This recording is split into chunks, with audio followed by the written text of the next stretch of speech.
കുഞ്ഞുങ്ങൾ ജനിച്ച ഉടനെ കുഞ്ഞുങ്ങളുടെ ശരീരത്തിൽ ഒരു വെള്ളപ്പാട പോലുള്ളൊരു സംഭവം കാണാറുണ്ട്. അതിനെ നമ്മൾ വേർണിക്സ് എന്ന് പറയും. അത് കുഞ്ഞിന് ഒരു പ്രൊട്ടക്റ്റീവ് ലെയർ പോലെ വർക്ക് ചെയ്യുന്നതാണ്. അപ്പോൾ ആദ്യത്തെ ദിവസങ്ങൾ അത് ഫുള്ളായിട്ട് തുടച്ച് കളഞ്ഞ് ക്ലീൻ ചെയ്യേണ്ട ആവശ്യമില്ല. ഒരാഴ്ചയോട് കൂടി കുഞ്ഞിൻ്റെ പൊക്കിൾ വീണ് പോകും. പൊക്കിൾ വീണ് കഴിഞ്ഞാൽ നമുക്ക് കുഞ്ഞിനെ കുളിപ്പിച്ചു തുടങ്ങാം. പൊക്കിൾ വീഴുന്ന കുളിയായിട്ട് ഡയറക്റ്റ് ബന്ധമില്ല. ഏകദേശം അത്രയും ദിവസമായി കിട്ടാൻ വേണ്ടി നമ്മൾ പറയുന്നതാണ്.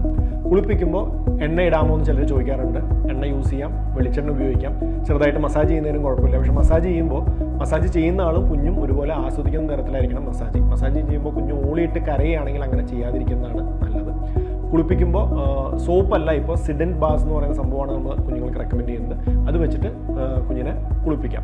പിന്നെ പാരൻസ് സാധാരണ ചോദിക്കുന്നതാണ് കുളിപ്പിച്ച് കഴിയുമ്പോൾ മോയ്സ്ചറൈസേഴ്സ് യൂസ് ചെയ്യാമോ. അപ്പോൾ കുഞ്ഞിൻ്റെ സ്കിന്ന് ഭയങ്കര ഡ്രൈ ആയിട്ട് തോന്നുകയാണെങ്കിൽ മോയ്സ്ചറൈസേഴ്സ് യൂസ് ചെയ്യാം.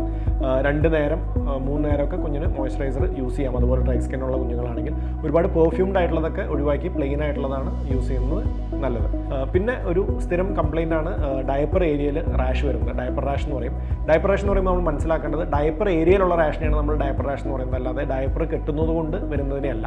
അപ്പോൾ ക്ലോത്ത് ഡയപ്പർ ആണെങ്കിലും മറ്റ് റെഡിമെയ്ഡ് ഡയപ്പേഴ്സ് ആണെങ്കിലും അത് യൂസ് ചെയ്യുന്നതിന് മുമ്പായിട്ട് അവിടെ സിങ്ക് ഓക്സൈഡ് ക്രീമുകൾ അപ്ലൈ ചെയ്യുന്നത് നല്ലതായിരിക്കും. അതിനൊരു ബാരിയർ പ്രൊട്ടക്ഷനും തരും. ഈ ഡയപ്പർ റാഷ് കുറയാനും അത് സഹായിക്കും.